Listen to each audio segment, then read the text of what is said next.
cœur du golfe de Guinée, une terre riche, de la forêt, de la chaleur, des pluies, du soleil. Ce pays, c'est la Côte d'Ivoire. Premier producteur mondial de cacao. Premier producteur mondial de noix de cola. Premier exportateur africain de thon. Premier producteur africain de latex. Premier producteur africain de bananes. Premier producteur africain de mangue. Deuxième producteur mondial de noix de cajou.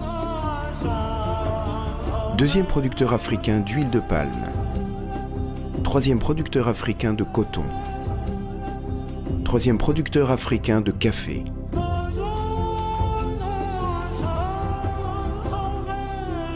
Le secteur agricole assure un tiers du PIB, génère jusqu'à 70% des recettes d'exportation et occupe les 2/3 de la population active. Aujourd'hui comme hier, le succès de ce pays repose sur l'agriculture.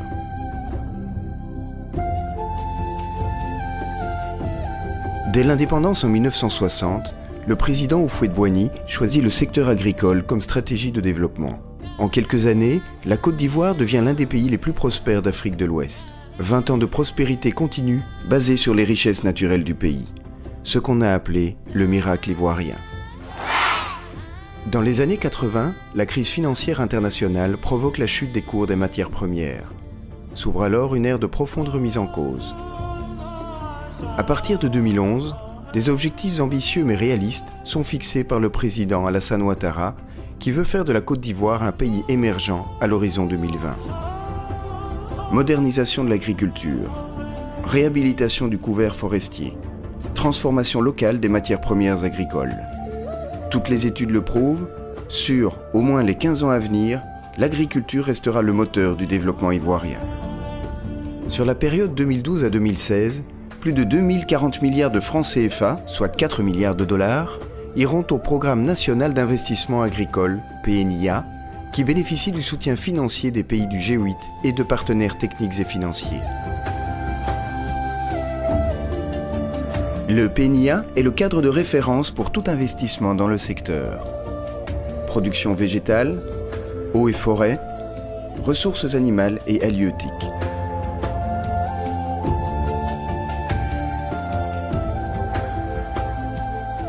L'objectif du PNIA, c'est de relancer durablement l'investissement dans le secteur agricole. Soutenu par l'État, il sera porté essentiellement par le secteur privé. Résultat attendu, la sécurité alimentaire, une croissance agricole de 9% et la réduction de la pauvreté par la création de 2 400 000 emplois, en particulier pour les jeunes et les femmes.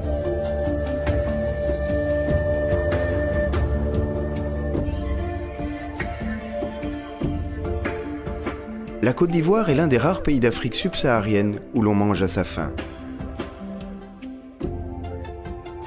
Mais la population nationale s'accroît rapidement et les besoins alimentaires de la sous-région reposent en partie sur le pays. Il faut donc agir. La production annuelle des vivriers de base, igname, manioc, bananes plantain, céréales, dépasse les 14 millions de tonnes, largement de quoi couvrir les besoins nationaux. L'Ivoirien consomme 70 kg de riz par an. Dispersée en petites exploitations sur tout le pays, la production locale, objet d'une stratégie nationale de développement, a triplé en quelques années. L'autosuffisance est pour 2016. À partir de là, la Côte d'Ivoire exportera dans toute la sous-région. Pour développer encore davantage la production des vivriers de base, divers mécanismes sont à mettre en œuvre. Création de marchés de gros régionaux, entretien régulier des pistes rurales, réhabilitation d'ouvrages hydro-agricoles, aide à la mécanisation, équipement de transformation, suppression des cultures itinérantes et surbrûlis. Il est impératif que la production animale se développe. Les bovins, les ovins, les caprins sont présents dans tout le pays. Les élevages de volailles et porcs se multiplient autour des villes. Mais déficitaire en protéines animales, la Côte d'Ivoire reste importatrice. Ainsi, encore limitée à 12%, la production laitière doit s'adapter à l'élévation du niveau de vie des Ivoiriens. La Côte d'Ivoire est le premier exportateur africain de thon.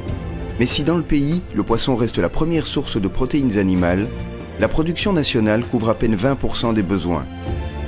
L'aquaculture demeure une alternative incontournable.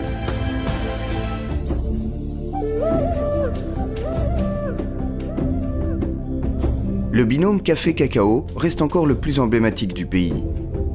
Avec plus de 1 600 000 tonnes, la Côte d'Ivoire fournit 40% de la production mondiale de cacao. Elle vise 2 millions de tonnes avant 2020, dont 50% transformées sur place. Pour cela, il faut régénérer les plantations, soigner la qualité des fèves, assurer un contrôle phytosanitaire plus efficace, mieux maîtriser la commercialisation. Et les quelques 800 000 producteurs doivent s'adapter aux certifications mondialement exigées. Avec la régénération des caféiers, la production de café a repris. Elle progresse au-delà des 100 000 tonnes.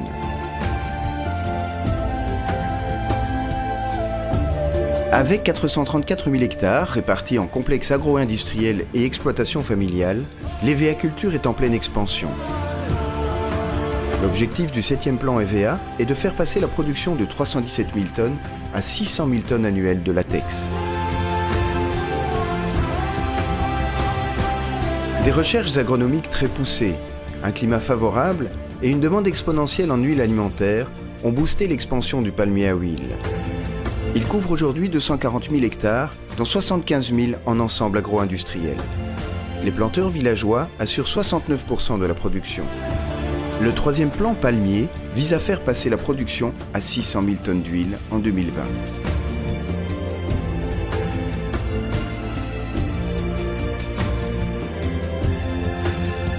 L'anacardier connaît une prodigieuse expansion en petites exploitations familiales. Le taux de transformation locale doit atteindre 100% à l'horizon 2020, contre seulement 10% aujourd'hui.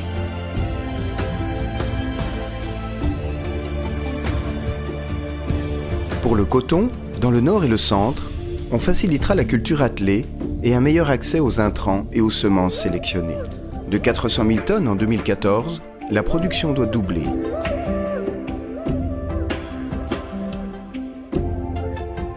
Les champs de canne couvrent 150 000 hectares en zone de savane pour une production de 200 000 tonnes de sucre.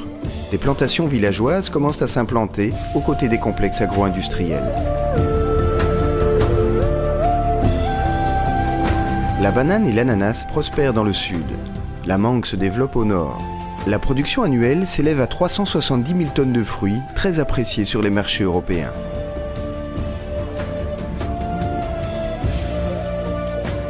La politique nationale de préservation, restauration et reboisement, menée depuis quelques années, exige des investissements très lourds. Des programmes sont progressivement mis en place dans l'Est, le Sud et le centre du pays.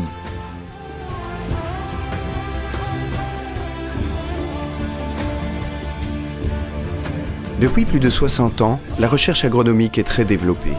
150 spécialistes de haut niveau y travaillent dans des stations de recherche et de production implantées sur tout le territoire. Diverses variétés tropicales, parmi les plus productives du monde, sont issues de la recherche agronomique ivoirienne, notamment dans les domaines palmier à huile, cacao, EVA ou encore igname, manioc et riz. L'agriculture ivoirienne est un monde en marche, avec pour objectif la compétitivité et l'amélioration du niveau de vie des producteurs. Ainsi, pour le café, le cacao ou l'anacarde, 60% des revenus vont aux planteurs. L'encadrement technique des planteurs et la formation des jeunes agriculteurs sont des points forts de l'agriculture ivoirienne. On dénombre 3500 coopératives, 120 unions de coopératives et 4 fédérations, majoritairement dans les secteurs café-cacao, coton, anacarde, palmier à huile, EVA. Elles se spécialisent en matière de transport, mécanisation, microfinance et assurance des exploitations. Avec une faune sauvage et une forêt bien vivante.